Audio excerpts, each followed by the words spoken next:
Bonjour à tous, alors dans cette vidéo qui tient plus de l'ordre du savoir-faire, je vais vous parler de l'échelle cartographique. Alors comment bien les calculer et quels sont les différents types d'échelles cartographiques, c'est ce que nous allons voir aujourd'hui.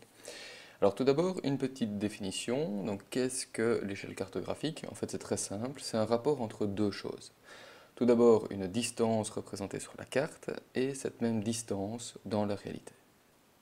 Alors, il faut savoir qu'en fait, quand on crée une échelle cartographique, eh bien, on doit exprimer dans la même unité ces deux distances. C'est-à-dire que vous allez généralement calculer en centimètres sur votre carte et vous allez devoir exprimer cette même distance euh, dans la réalité euh, en centimètres aussi. Un petit exemple vaut mieux qu'un long discours. Donc l'échelle 1/10 millième, eh bien, ça signifie tout simplement que 1 cm sur la carte représente 10 000 cm dans la réalité. Alors, n'ayez pas peur d'utiliser un abac. Donc limite, vous pouvez le tracer sur le bord de votre feuille pour ne pas vous tromper. Donc je vous rappelle les différentes unités d'un abac.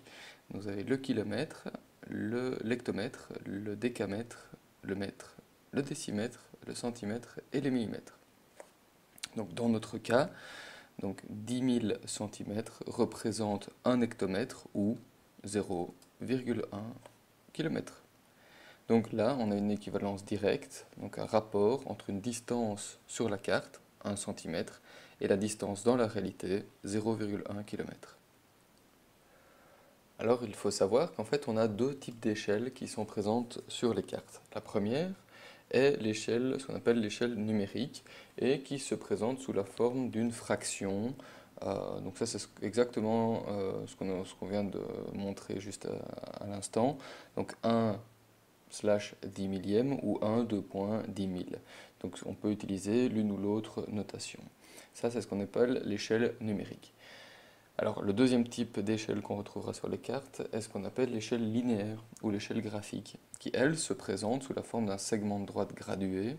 Donc, en voici un exemple, c'est un segment de 5 km qui est lui-même subdivisé en 5 segments, donc 5 sous-segments qui représentent à chaque fois 1 km.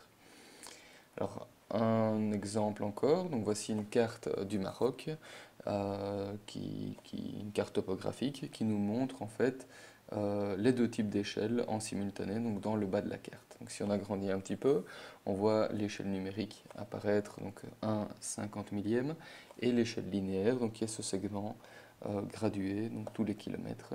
Donc c'est une longue barre de 5 km. Alors, quel est le principal avantage d'une échelle linéaire ou d'une échelle graphique? Alors, j'ai posé cette question en classe et les élèves tout de suite me répondent, ben, c'est très simple, c'est beaucoup plus visuel, on peut prendre un segment, le multiplier un certain nombre de fois sur la carte et on a comme ça une estimation très rapide des distances sur le terrain. C'est pas faux, mais en fait, le principal avantage d'une échelle linéaire est vraiment différent. Donc, qu'est-il de l'appellation grande ou petite échelle? En fait, vous allez voir que c'est tout à fait relatif. Si on part d'une échelle, voilà, 1/10 millième, comme on vient de le calculer avant, et on va la comparer à une échelle qui paraît beaucoup plus grande. Donc, les élèves, quand je leur demande quelle est la grande échelle ici entre ces deux échelles-là, ils me répondent souvent, bah, c'est facile, c'est 1/10 millionième. En fait,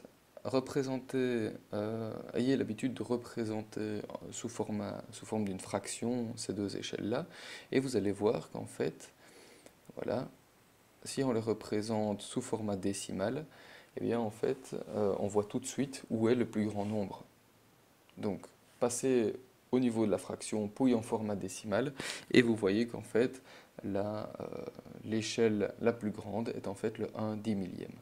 Donc, ceci représentera la grande échelle et la petite échelle sera l'échelle où le dénominateur sera le plus grand. Donc, comment bien s'y retrouver? En fait, quand on compare deux cartes, la grande échelle, ce sera celle qui aura beaucoup de détails, la petite échelle, celle qui aura peu de détails, ou alors celle qui a le plus grand zoom. Donc, la grande échelle, celle aura un grand zoom, comme si on zoomait par exemple sur la ville de Bruxelles, et la petite échelle aura un petit zoom, comme si on prenait l'entièreté du monde. Alors, quelques illustrations pour tout cela. Donc, voici deux cartes. Donc, vous voyez très bien que la grande échelle, c'est celle qui a le plus de détails cartographiques. Donc, c'est celle ici qui représente la Belgique. Et la petite échelle, donc, représente le monde. On peut donc continuer comme ceci. Si on insère une carte de Bruxelles et qu'on la compare avec les deux autres cartes, eh bien, Bruxelles sera une plus grande échelle comparée à la carte de la Belgique. Et une très grande échelle comparée à la carte du monde. On peut continuer comme ça indéfiniment en incluant à chaque fois différentes cartes.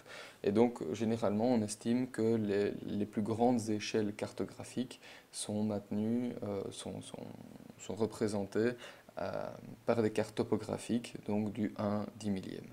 Et les plus petites échelles sont ces cartes du monde euh, qui représentent donc l'entièreté des continents.